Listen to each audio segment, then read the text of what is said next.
आज सभी यहाँ उपस्थित पत्रकार बंधुओं का स्वागत करता हूँ। देश में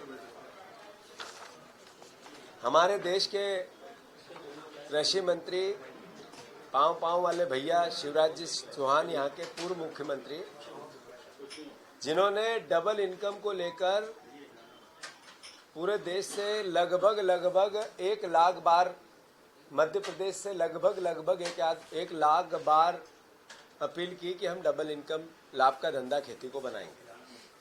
हद तो तब हुई जब उन्होंने संसद में खड़े होकर कहा कि डबल इनकम नहीं हुई, 8 गुना किसान की इनकम हुई है।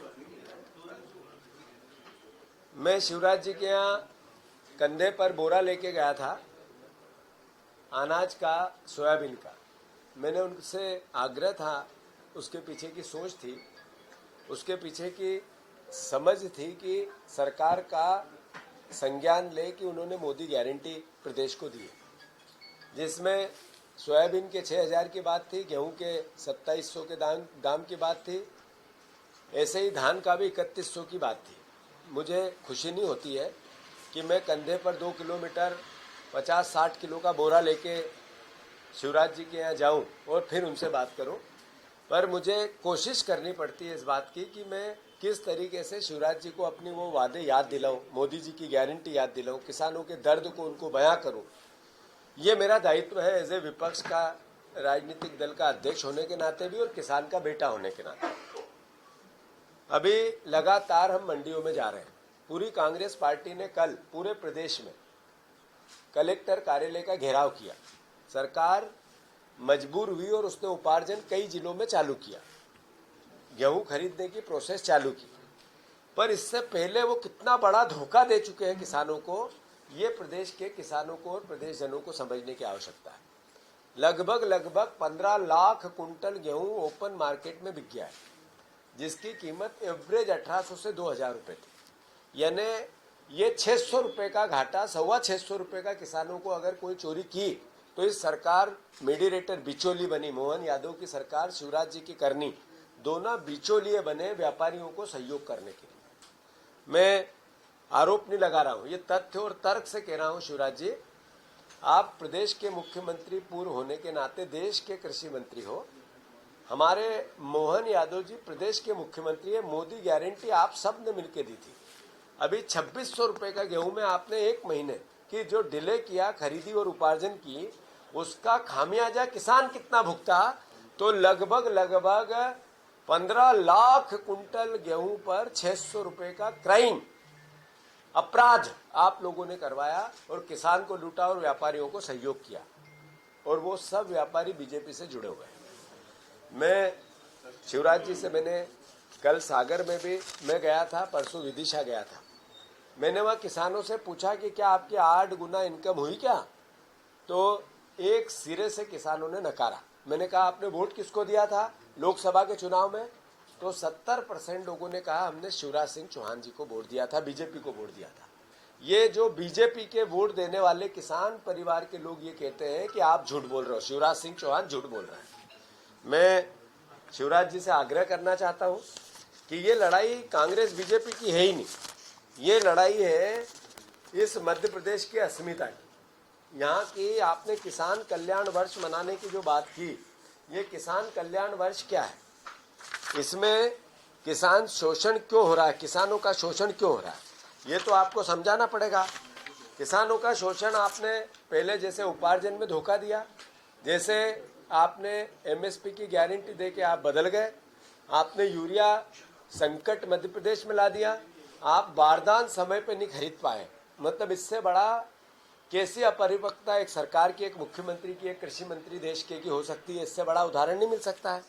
तो कुल मिला के जिस तरीके के किसानों के हालात किए, 80% किसान आज ओवरड्यू है, बैंकों का एक तरह से डिफाल्टर हो गया है, और उसके पीछे सिर्फ और सिर्फ भारतीय जनता पार्टी की, आपकी सरकार है। मैं शिवराज जी से आग्रह करना चाहता हूं, मैं कृषि मेला हो रहा है 11 को, 12 को और 13 को रायसेन में, आप उसका विज्ञापन कर रहे हैं, रोज प्रमोशन कर रहे हैं। आप पाँव पाँव वाले भैया थे, किसान पुत्र थे, किसान आपको पसंद करते थे, किसान आपको वोट भी देते थे, आपकी बातों पे भरोसा भी करते थे। पर अब जब आप हवाई जहाज वाले भैया बन गए हो, आप 3 बार कुर्ते पजामे और जैकेट बदलते हो, कितनी भी गर्मी हो जैकेट पहनेंगे।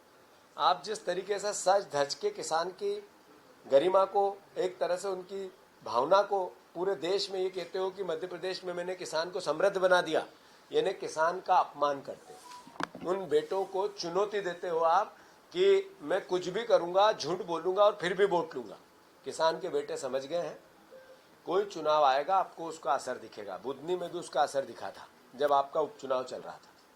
मोहन यादव जी, मैं फिर बार बार कह रहा हूं कि समस्याओं के समाधान के लिए गंभीर बनो, आप उसके लिए सकारात्मक प्रयास करो, विशेषज्ञों को बुलाओ, एक जिम्मेवार अधिकारियों की मीटिंग लो और कैसे हम सही दिशा में सरकार को लेके जाएं उस पर काम करो।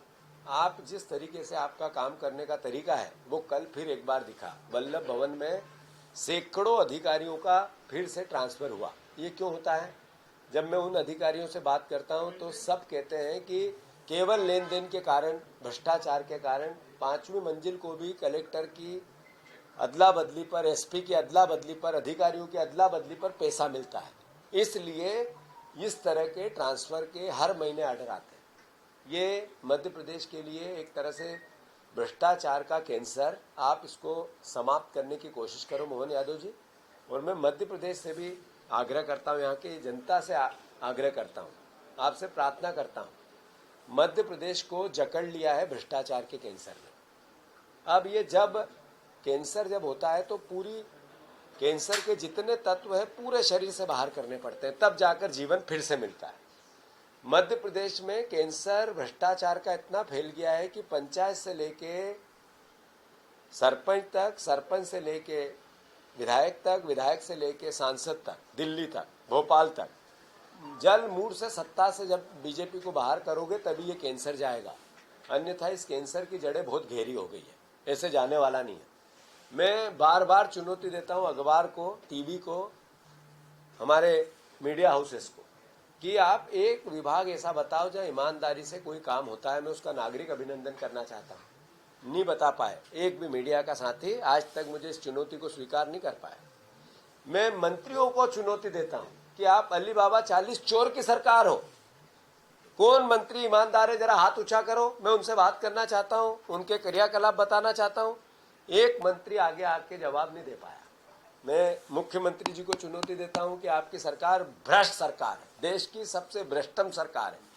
अगर आप ईमानदारी है कुछ तो मुझे बुलाओ, मैं आपको प्रमाण देना चाहता हूं मुख्यमंत्री जी कि 5वीं मंजिल पर कैसे भ्रष्टाचार चल रहा है।